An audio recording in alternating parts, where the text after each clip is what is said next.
Assalamu alaikum viewers. In this video, we are going to study verb tenses to express past time. This is ELL Grammar Key 3 from the book Keys to Teaching Grammar to English Language Learners, a practical handbook by Keith Falls. Starting with verb tenses. What are verb tenses? Verb tenses are verb forms that are used to convey the time at which an action occurs. However, some languages do not have verb tenses. Instead, they have time adverbials. What are time adverbials? Time adverbials are adverbs of time that tell us when an action happened, but also for how long and how often, such as words like yesterday, tomorrow, before, after. All these words are called time adverbials. Now, for an ELL who wants to tell a story in past tense, it becomes a very challenging task to do so, as there are around 7 different choices, from which he will have to choose one correct form of verb tense.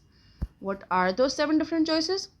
For example, you want to tell that you had eggs in breakfast. Then the 7 different choices available for you would be: number 1, I have eaten eggs in breakfast. Number 2, I ate eggs in breakfast. Number 3, I was eating eggs in breakfast. Number 4, I had eaten eggs in breakfast. Number 5, I had been eating eggs in breakfast. Number 6, I used to eat eggs in breakfast. And number 7, I would eat eggs in breakfast. In order to choose the right form among these 7 different choices, the ELL first needs to know which form to use. To be able to distinguish and use the right form of verb tense for expressing past time, the ELL will have to familiarize himself with 5 verb tenses and 2 expressions. What are those 5 verb tenses? Since we are studying past tense here, so the verb tenses will be simple past tense, past progressive tense, present perfect tense, past perfect tense, and past perfect progressive tense. And the 2 expressions are used to and would. The tenses that I mentioned above, we have to study them in the exact same order, since it is said to be the most effective way of teaching and learning verb tenses. According to these tenses, the examples that I mentioned earlier would be: for simple past tense, you are going to say, I ate eggs in breakfast. For past progressive tense, you are going to say, I was eating eggs in breakfast. For perfect present, you will say, I have eaten eggs in breakfast. For past perfect, I had eaten eggs in breakfast. For past perfect progressive, I had been eating eggs in breakfast. For used to, you will say, I used to eat eggs in breakfast.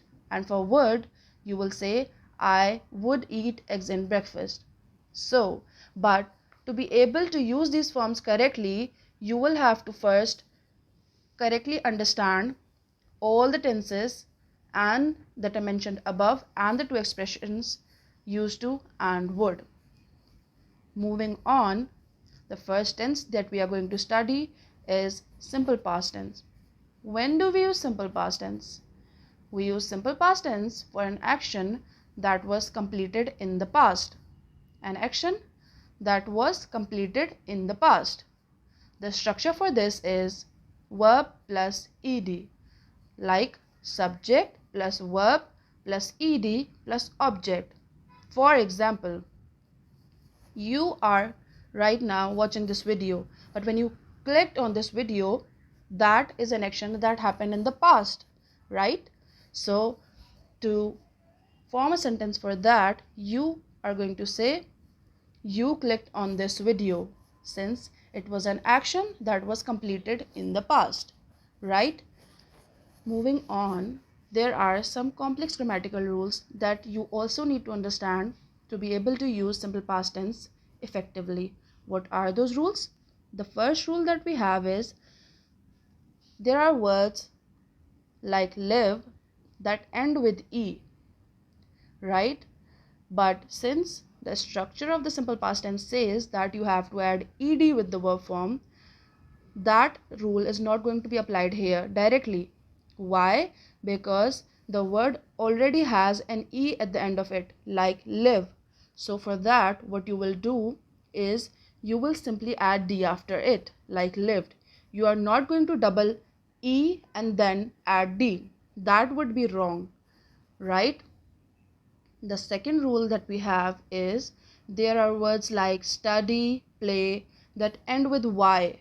These are called irregular verbs, right? So for such words, what you are going to do is that you will replace Y with I and then add ed after it. However, there is also a rule for it, that if there is a consonant before Y, then you will have to replace it with I and then add ed. Like in study, there is a consonant before Y, that is D, so you will have to replace Y with I and then add ed, that is studied, studied, right? But if there is a vowel before Y, like in play, play, A is a vowel. In that case, what you are going to do is you will not replace Y with I. You will just simply add ed after it, like played, played, right? So this was the second rule. The third rule is doubling of consonant. This concept is that whenever an ELL sees a word like slip, he simply converts it into ed form of verb by adding ed after it. But they commit an error by doing this. Why? Because for a word like slip, if there is a consonant, vowel and consonant combination at the end of it, like slip has LIP, consonant, vowel, consonant combination at the end of it, for that what you are going to do, you will have to double the last consonant and then add ed after it, like in slipped, SLIP, PED, slip and slipped, right? However, if there is a two-syllable word, slip was a one-syllable word, right? But in two-syllable word like commit or open, what you are going to do is that if the second syllable has consonant, vowel, consonant combination at the end of it, then the doubling of consonant will be like, if the stress is on the second syllable, like in commit, commit, the stress is on the mit, commit, right? Stress is on the second syllable. In that case, you will change commit into committed. That means you will double the last consonant and then add ed after it. However, if the stress is on the first syllable, like in open, open, the stress is on o. In that case, you will not double the last consonant, you will just simply add ed after it, like opened, right? These were some rules for simple past tense. By applying these rules and the structure and the knowledge that we discussed here, you will be able to form right sentences using simple past tense. The second tense that we are going to study is past progressive tense. When do we use past progressive tense? We use past progressive tense for an action that was happening when another action interrupted it, right? In other words, you can say first action began and was continuing when the second action occurred. In this case, we use past progressive tense for the first and longer action. For the first and longer action, that means the action that started, that was happening, you are going to use past progressive tense for that. And the second action that interrupted the first action, for that you are going to use simple past tense, right? The structure for this is was or were plus verb plus ing. Example, subject plus was or verb plus ing and object. The example for this would be like, you when you would be watching this video, there is a possibility that in the middle of the video you will see some ads appearing on your screen out of nowhere. That is what happens So the action that was happening was that you were watching the video and it was interrupted by an ad, right? So in that case, what the sentence that you will form is, I was watching the video when the ad started. An action that was happening and another action interrupted it. For the first or the longer action, we used past progressive here, and the second action that interrupted the first action, that is ad, we used simple past tense. I was watching the video, past progressive, when the ad started, simple past, right? So this is how we use past progressive tense. Moving on, there are also some complex grammatical rules for past progressive tense. The first rule is that you must always use was or were according to the subject. If the subject is singular, you will use was, but if the subject is plural, you will use were. But there are also some exceptions. The second rule is that the ing form of verb is called present participle.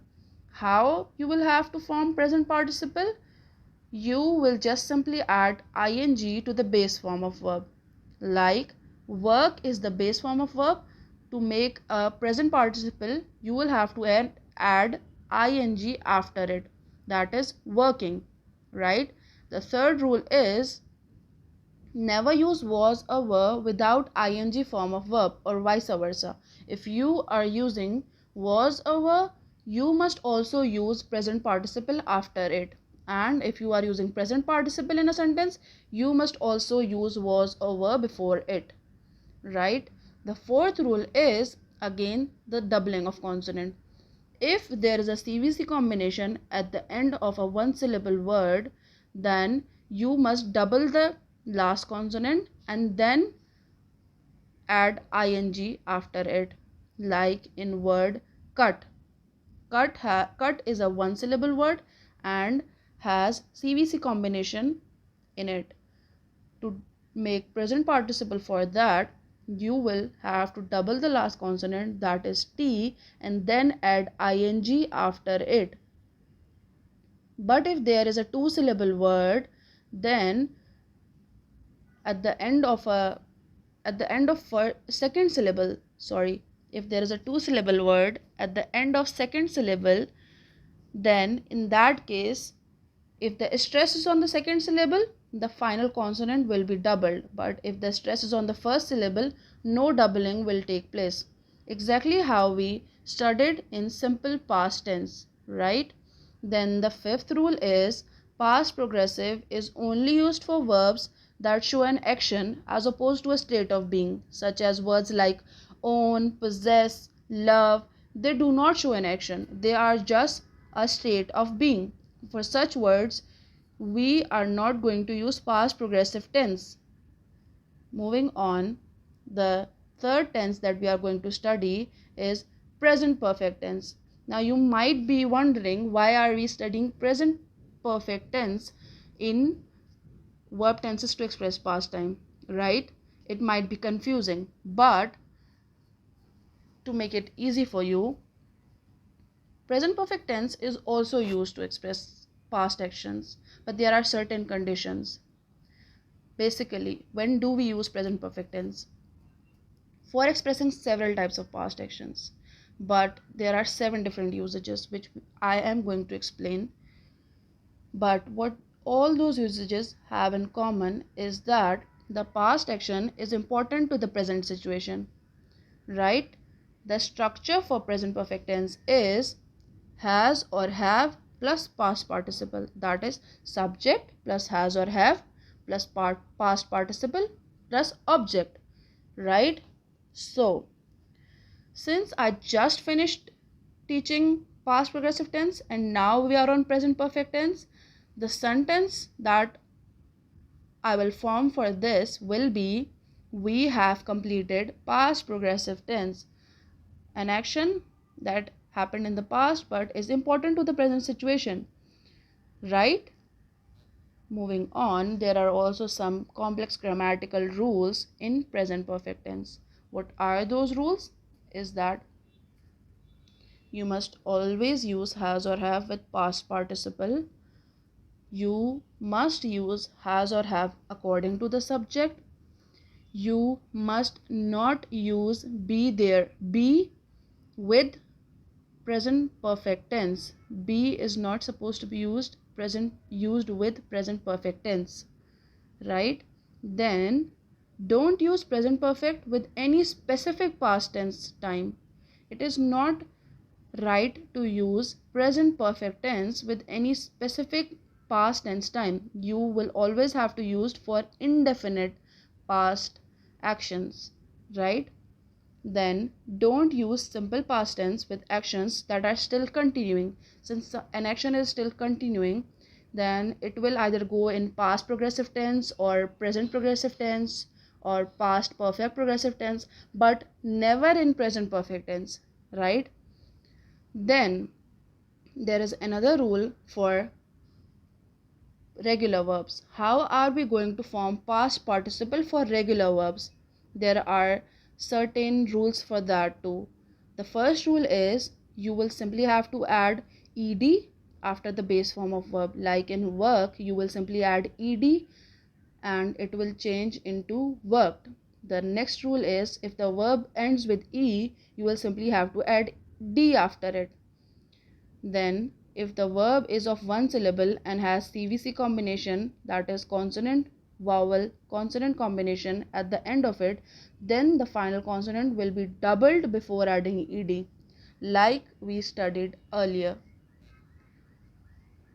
The other rule is if the verb is of two syllable and the second syllable has CVC combination at the end of it, then the criteria of doubling of consonant would be if the stress is on the second syllable, then the final consonant will be doubled before adding ed. But if the stress is on the first syllable, no doubling will take place. We have studied all these rules earlier in simple past tense and also in past progressive tense, but we also have to apply these rules to present perfect tense, right? After regular verbs, we are going to learn how to make past participle for regular verbs. The first rule is that there are different endings for different past participle forms, like choose becomes chosen, do becomes done, and tear becomes torn. The other rule is in some cases the past participle form of verb remains the same as the base form, like in cut or put. The third rule is, in some cases, the past participle form of verb is made by changing internal vowels like sing, sang, or ring, rang. Learning these very basic irregular verbs will help you. However, there are other hundreds of irregular verbs, but learning them isn't very important. Then moving on to the 7 different usages. What are these 7 different usages? The first usage is for a past action or situation that continues now, right? An action that started in the past but still continues. An action that started in the past but is also important to the present situation, right? For example, Ahmed says, "Your brother is in the army." Ali replies, "Yes, my brother has served in the army for 5 years." Ali's brother joined army 5 years ago and is still working there. So an action that started in the past and still continues, for such actions we use present perfect tense. Then moving on, the second usage is for a recent past action that is important to the current situation. For example, Sarah says, "My plants will die soon in this heat if I won't water them regularly." Her mother replies, "I have just finished watering your plants. Don't forget to water them regularly." We can use present perfect tense to talk about a past action that happened a short time ago and that is still important to the current situation. Like Sarah's mother watered her plants a short time ago. So, for such situations or such actions, we can use present perfect tense. This kind of sentence often uses the word just to show that the action just happened in the here and now, right? Then the third usage is for a past experience, indefinite past time. We never use present perfect tense for definite past time. You have to keep that in mind, otherwise you will make errors. For example, Ahmed says, "Have you ever gone to rural areas of Pakistan?" Ali replies, "I have traveled to my village many times. It is a few kilometers away from Ladkana." We use present perfect tense to talk about a past experience, like in this situation, one person wants to know if the second person has ever done a particular thing. So for such situations we use present perfect tense. Here the word many times indicates indefinite action, right? The time is not specified. It happened in the past, but the time is not specified. The fourth usage is with yet. Yet indicates past indefinite action. For example, teacher, "The time is up. Have you all finished your tests yet?" Student, "Sir, we have not finished them yet. Please give us 5 more minutes." Here, the word yet indicates past indefinite action, and to form such sentences, we use present perfect tense. We might use present perfect tense in a question to show that we expect the action to be finished soon. We might also use it for a negative statement to show that the action is a little late or that it should be finished soon. We rarely use it for affirmative sentences. It is usually used for interrogative and negative sentences. The fifth usage is with the superlative. Superlative words also indicate past indefinite action. For example, Sarah says, "How was the seminar that you attended on global warming?" Ali replies, "It was the best seminar I have ever been to." The word best is a superlative of good. Good, best, right? And the word ever here indicates past indefinite action, which means that since when right? Ali started attending seminars, he has never been to a seminar as good as this. So, for such actions, we use present perfect tense. The sixth usage is whenever we use words like the first, the third, for such phrases, we use present perfect tense. For example, Ahmed says, "Is that the third assignment that you have had to do this semester?" Sarah replies, "Yes, but it's the first assignment that a teacher has asked us to complete on the computer." The first, the third. For such phrases, we use present perfect tense. Then we have seventh usage, that is repetition of an action before now. Whenever there is a repetition of an action, we use present perfect tense. Example, Ahmed says, "Can you believe it? There is another test next Monday." Ali replies, "Yes, it's crazy. We have had 6 tests so far this month." Repetition of an action. Tests are being conducted repeatedly and in this month specifically.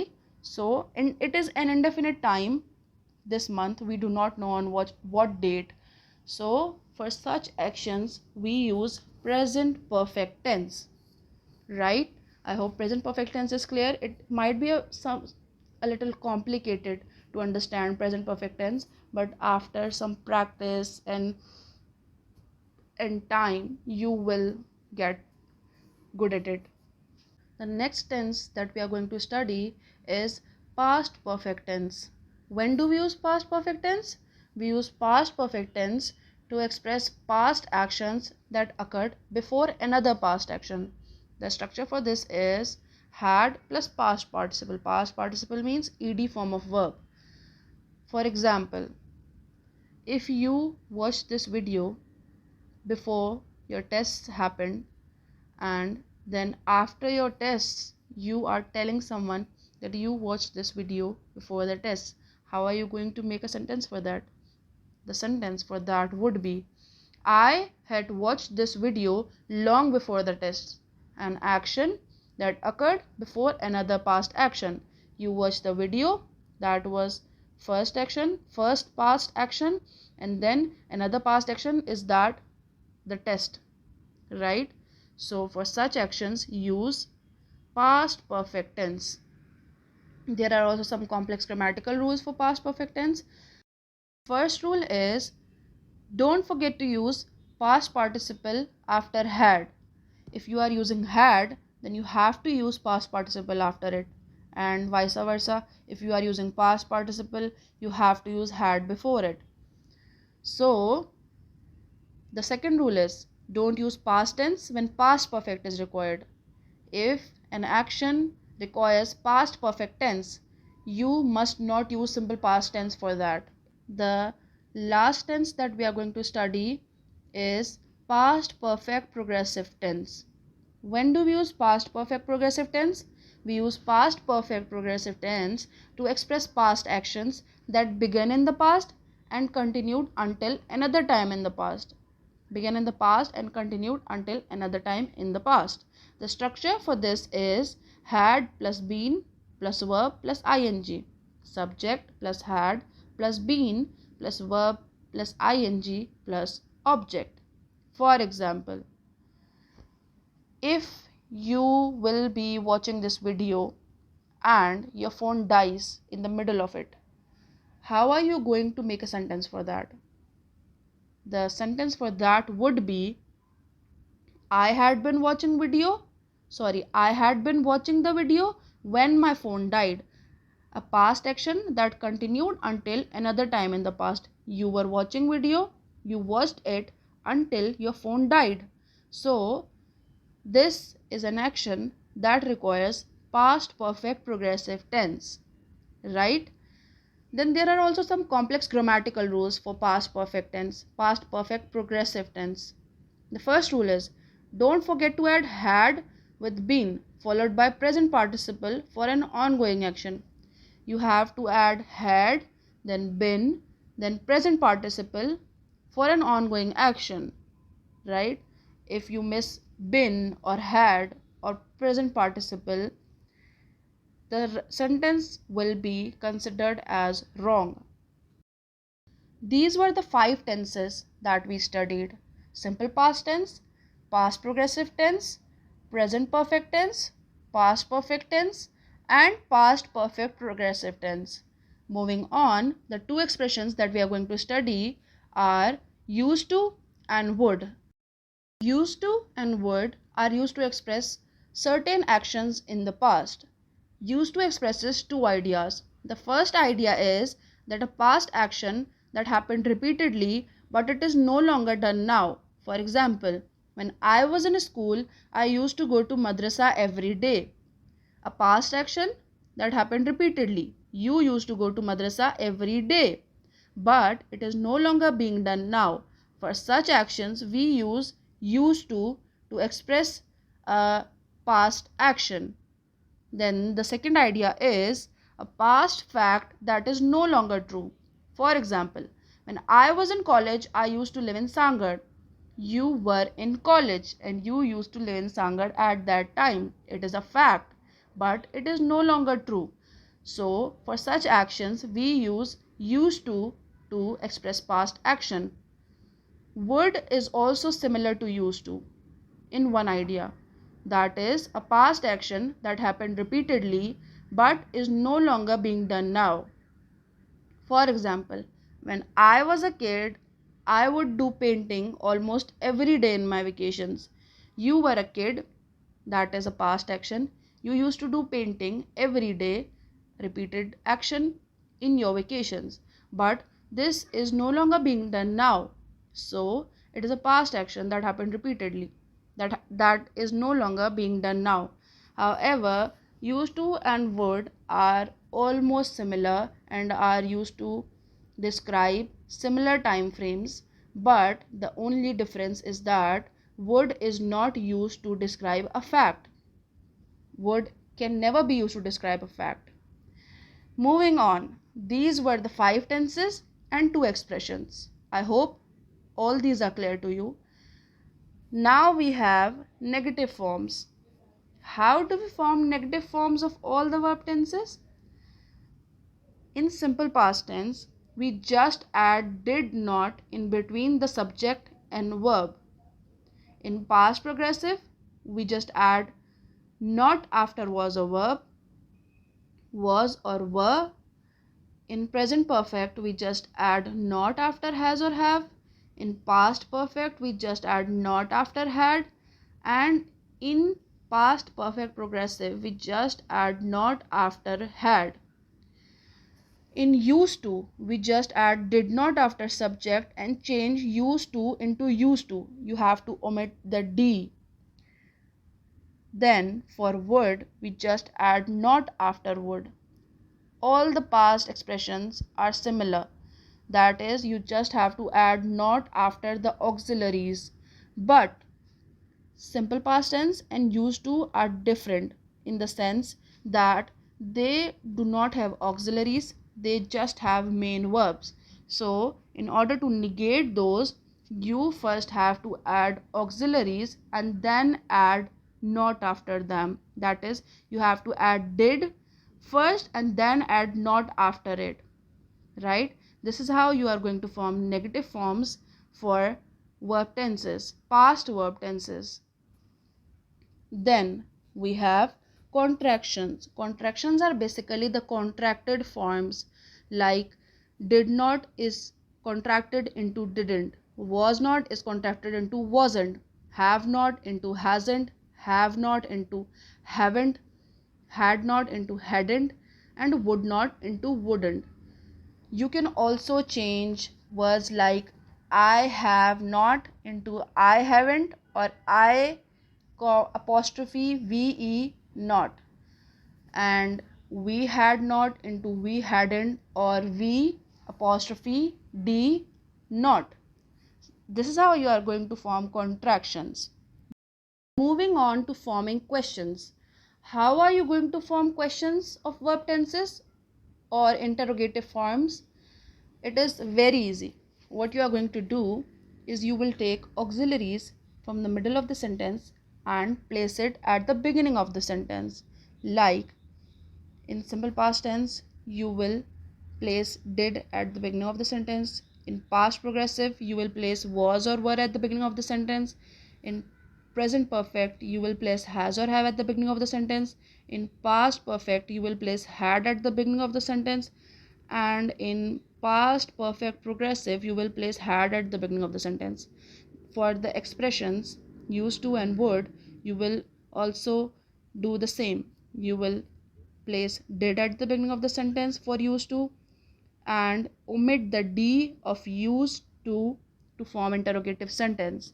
And for would, you will simply place would at the beginning of the sentence. This is how you are going to form interrogative sentences. I hope all the 5 tenses and 2 expressions are clear to you all now. The next topic that we are going to study is common ELL errors. The errors that every English language learner usually commits, which needs to be addressed to help them get a good grip of language. Common ELL errors. Starting with simple past tense. The first is don't use verb or verb plus s.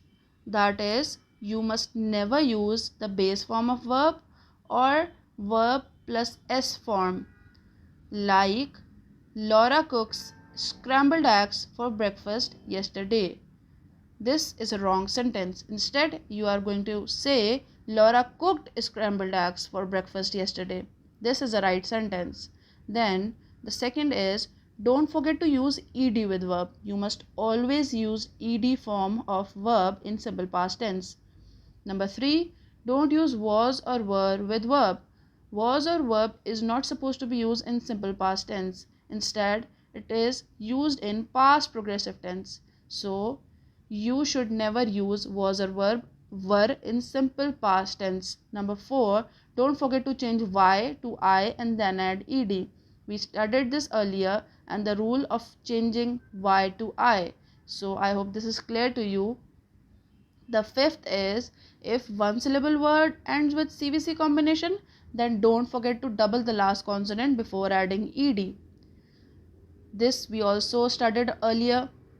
The sixth is if two-syllable verb ends with CVC combination and the stress is on the second syllable, then don't forget to double the last consonant before adding ed. We have also studied this earlier, so I hope all these rules for simple past tense are clear to you. Past progressive tense. The first rule is use was or were according to the subject, right?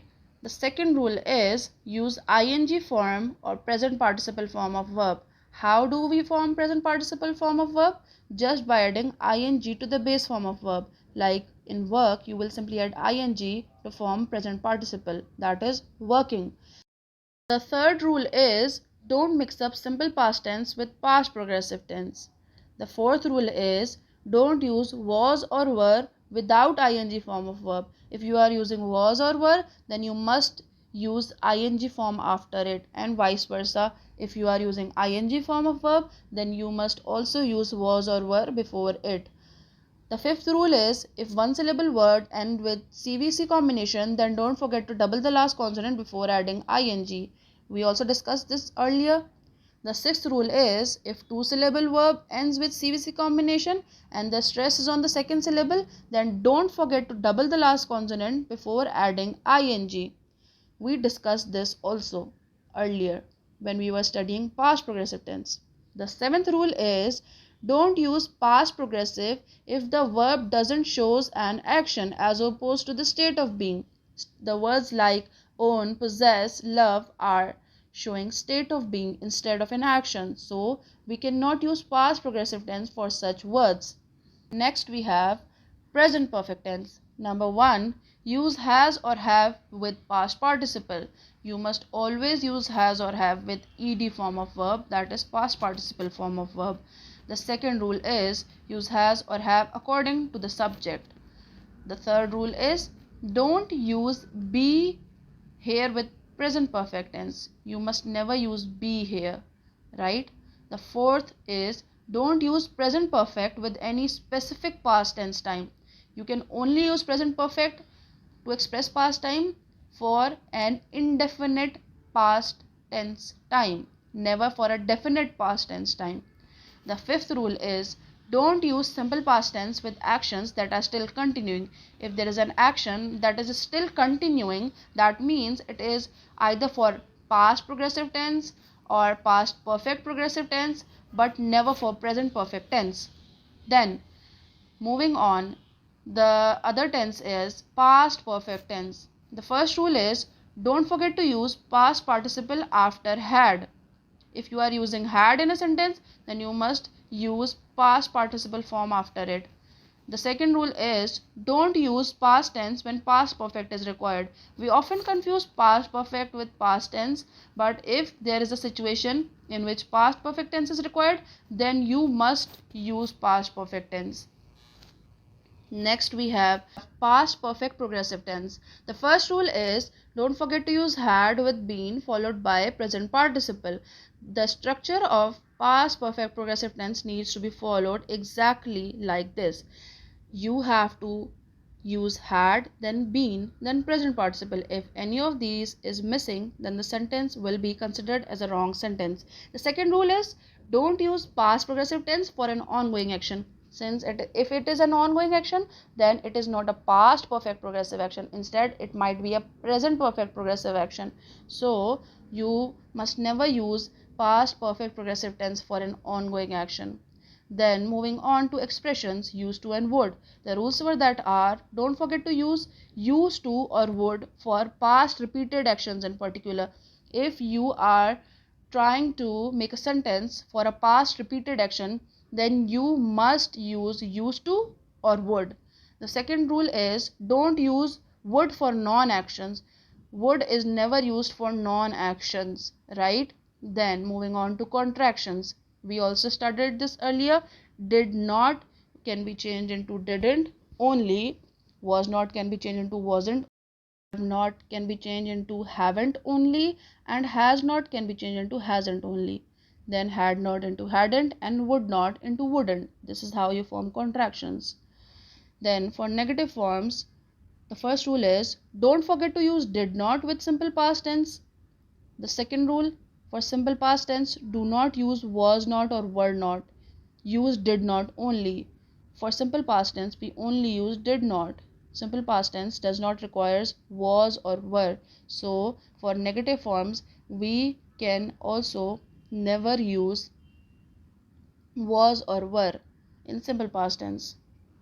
Then the third rule is don't forget to use the first form of verb once you have added did not into a sentence, since did is means past, so there is no need to use past participle, right? If you use did in a sentence, then you do not have to use the past participle form of verb after it. You simply use base form of verb.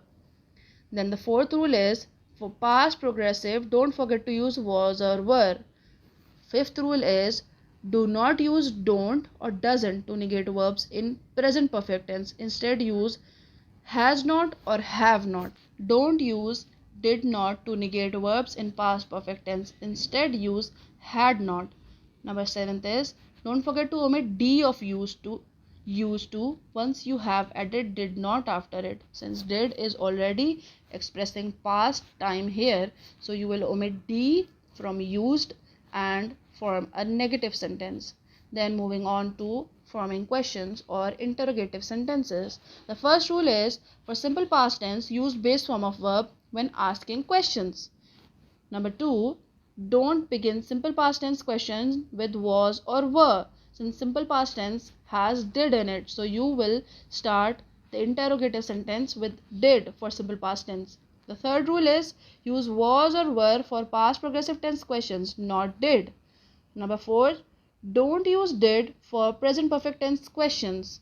Number 5, don't use did for past perfect tense questions. Number 6, in questions with used to, drop D in used. The next topic that we are going to study after common ELL errors is comparison of English with other languages. Here I have tried comparing English with Sindhi language, which is a native language of Pakistan. So Sindhi has all the past tenses along with present perfect tense, but there are certain differences.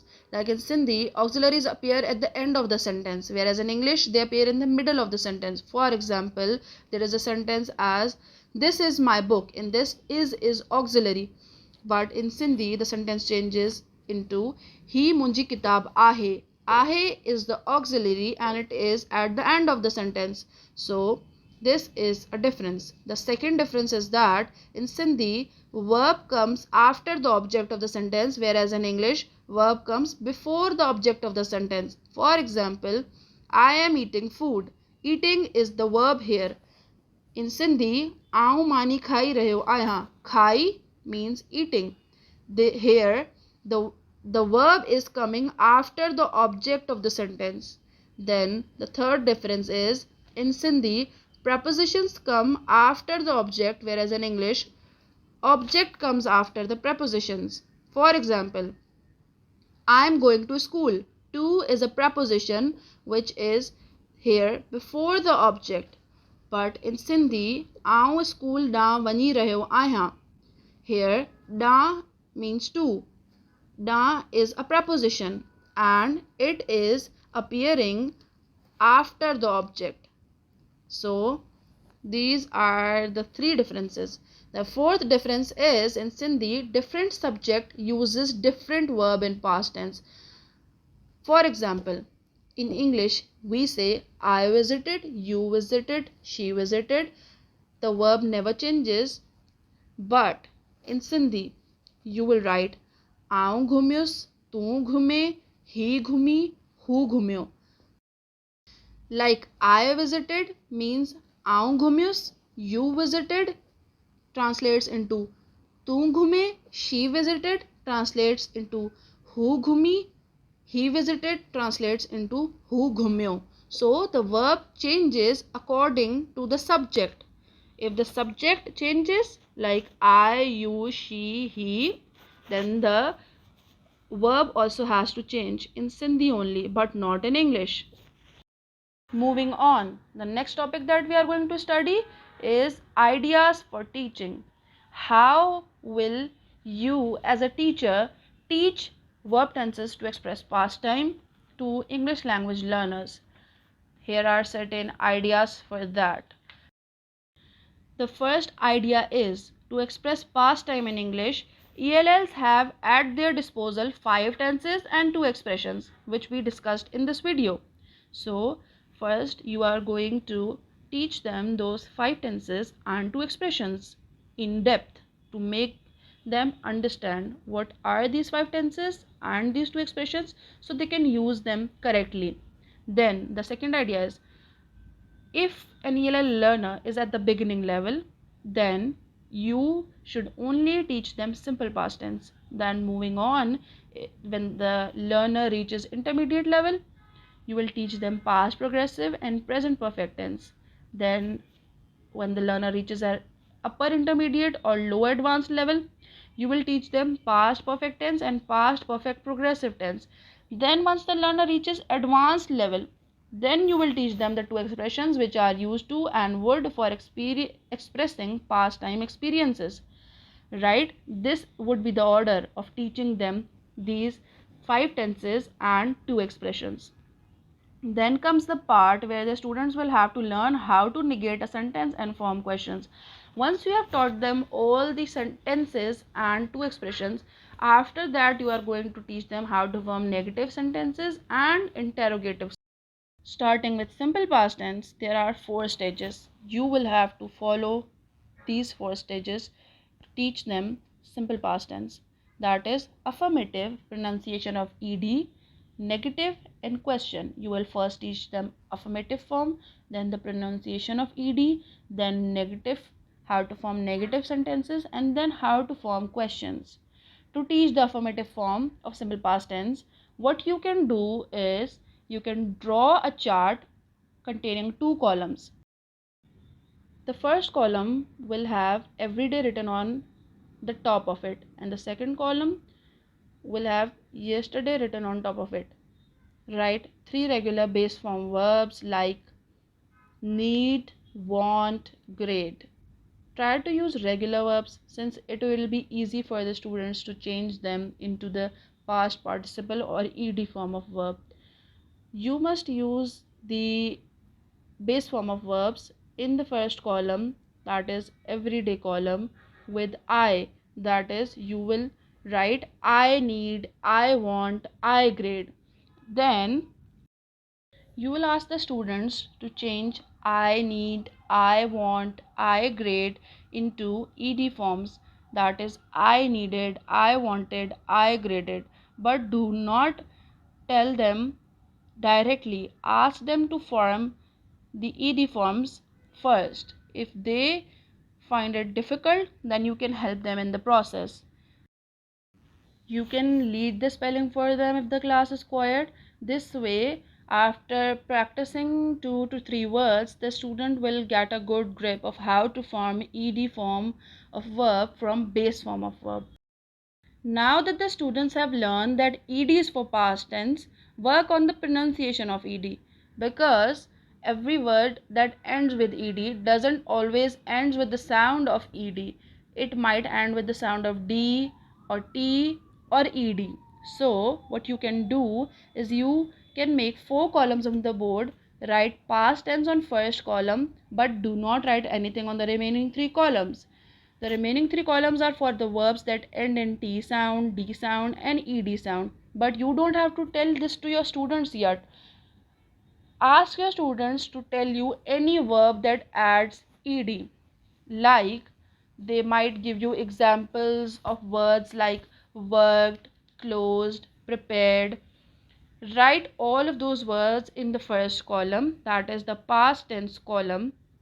Then place the words in their appropriate columns. For example, if any of the word ends in T sound, then you can place it in the column of the words that end with T sound. Like worked is a word that ends with the sound of T, so you can place it in the column of the words that end with the sound of T. But do not tell your students what this column is for. Just simply write the words into different columns according to their ending sounds, right? So, for example, if the students have given you words like closed, prepared, played, worked, liked, watched, wanted, and all, so the first column would be for sound of D. In that you will place words like closed, prepared, and played, since they all end with the sound of D. Then in second column you will place words like worked, liked, and watched, since they all end with the sound of T. And words like wanted, you will add them in the third column, since they end with the sound of ed. Then after you have written a handful of words on the board, your students will be curious to know what these unnamed three columns are for, but you don't have to offer them any explanation. Once the board is full with around 8 to 10 words, ask the class if they know what these three unnamed columns are for. Try to give them hints like what worked and liked have in common. Tell them that it is something about the pronunciation of the words or the end sound of the word. If no one is able to guess until now, then tell them that there are three ways to pronounce ed. If they don't get it, try to use the words written on the board into a phrase so that the ed is followed by a vowel sound, as it helps ELL to hear the sound of T or D much better. Like, for example, there is a sentence: she worked all morning. Worked all morning. All starts with a vowel sound. So it makes it more clear that the worked ends with the sound of T. Read the sentence 3 times. Make students read it with you. Many will hear the sound of T at the end of worked. By the end of this activity, the headers of T sound, D sound, and ED sound should be over the three columns. For the negative forms, help students visualize ED being cut and then traveling to the auxiliary did. Right? This way they will be able to form negative sentences. And for interrogative sentences, do something similar. Help them visualize, then show that did travels all the way to the beginning of the sentence. This way the students, your students, will be able to get a good grip on verb tenses to express past time and their negative forms and interrogative forms and all the errors that they must be committing or will commit in the future. So all of this will become clear to them. I hope everything that we studied in this video is clear to you. This topic ends here. Thank you for listening to this video. Allah Hafiz.